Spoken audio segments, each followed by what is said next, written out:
Hello, this is Valerie Aiello, and you're listening to Idea Diary. Thanks for coming back to my office and hanging out. So I've been researching about what it takes to create your own NFTs, and I still don't know how I'm going to do everything, but I am researching. From what I hear, I think you've got to do a solid 12-hour days, about 3 weeks time to really get an idea of what it really takes, what you really have to do.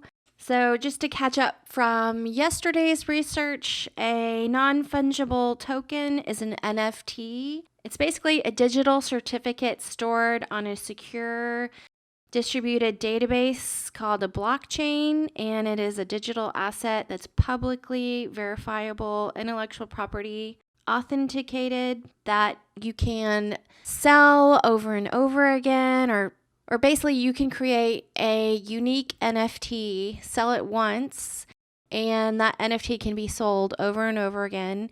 And you can also create a royalty type of thing in the contracts of your NFT artwork that you're selling, and every time it's sold, you can get money as the creator. So back in the day, not too long ago, you might sell a painting in an art gallery and you would get paid based on whatever that painting would sell for.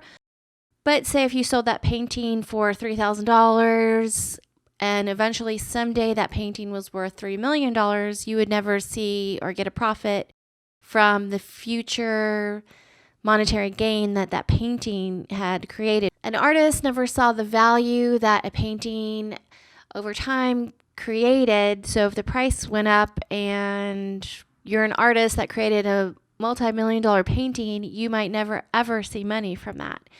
So the blockchain and selling with a smart contract artwork inside the blockchain kind of changes the game for artists and what they can sell. And you can create physical products and sell them as NFTs and make them digital, and vice versa. You can create a digital artwork, sell as an NFT, and create physical products based on the original NFT. It's a lot, and I'm learning. I'm going through this. I don't know exactly when I'm going to have real time to dive into it and actually start doing it.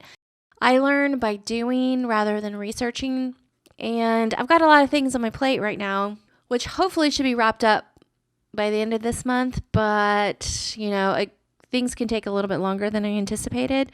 So I'm just slowly diving into the NFT scene and what the possibilities are for creating your own NFTs, because I'm an illustrator and I'm into it.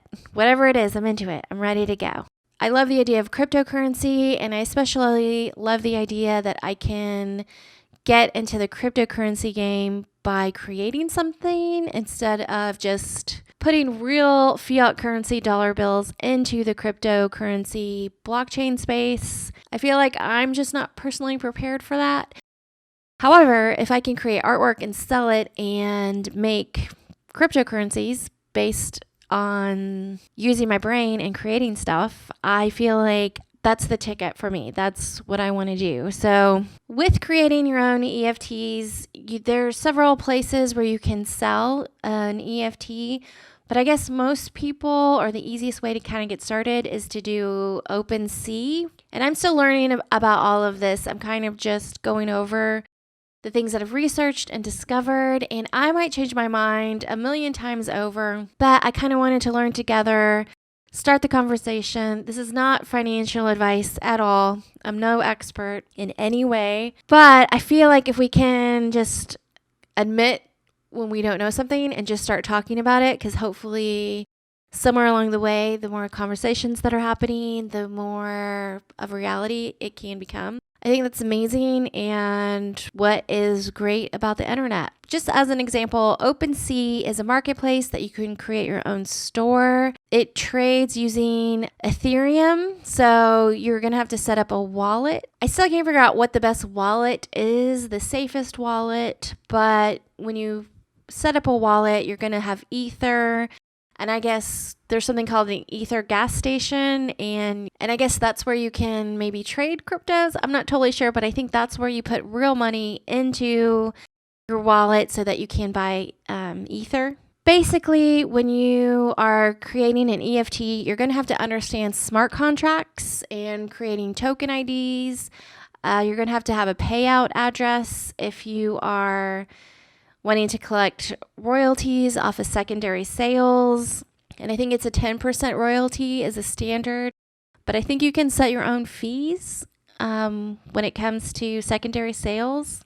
Still learning on that. From what I'm understanding, Ethereum, which is similar to a Bitcoin, Ethereum was created to support smart contracts specifically, and it has its own little language. And Bitcoin can do smart contracts as well, but it's not as good, apparently. It's more limited. And Ethereum, I guess, it has a language called Solidity, and it was kind of built for smart contracts. So it's something that people are trusting. And that's what is kind of difficult when it comes to all this. You have to do your own research. You have to ask questions. You really need to not just trust these random companies that have these random services when it comes to cryptocurrency.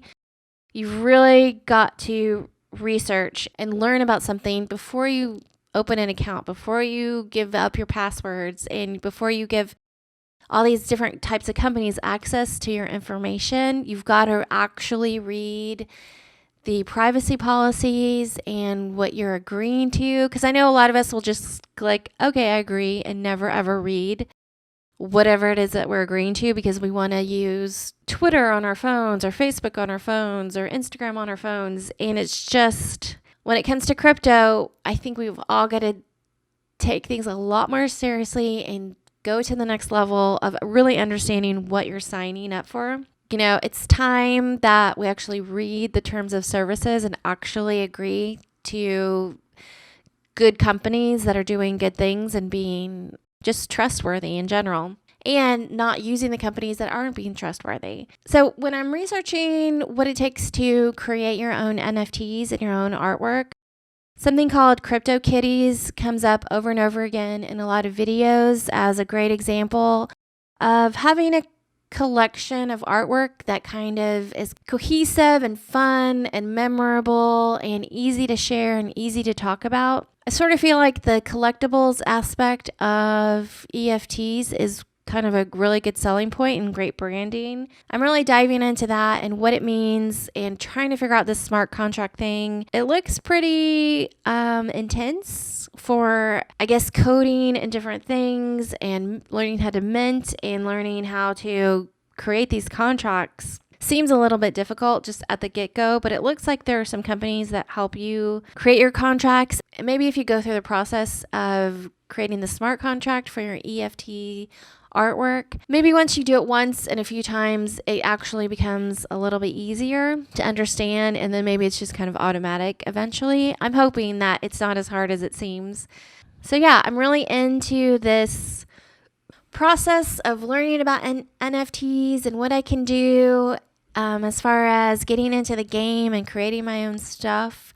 I have no idea if it actually will make money. So obviously, would it be fantastic to make money from digital artwork and all the creative things that I could make with physical products along with the digital products and creating non-fungible tokens. It feels really exciting. It feels very doable. It's going to take a lot of research on my end and maybe some mistakes. Who knows? You know, I'm really not sure how difficult it is or isn't. I'm going to be reporting as I learn, as I create. I will be letting all of y'all know how it's going. I don't know. It might be a slow roll on the research on my end, but as I figure out stuff, I'm definitely going to report back on the show as I learn. And hopefully it's a lot easier than it actually seems. I feel like all the YouTube videos about it, I've seen some people start from the beginning making EFTs, and it doesn't take a super long, huge video for them to explain their process and what they've done. So I feel like it might be a lot easier than I'm maybe making it out to be in my brain. but I'm here for it. I'm ready to learn. Yeah, I think it's going to be pretty cool. So the song of the day is Shut Up Kiss Me by Angel Olsen. And I think that you should go listen to that song right now. There's a music video on YouTube, and it is a really amazing song. So I guess that's the show for today. Thanks for coming in and hanging out, and I'll see you later.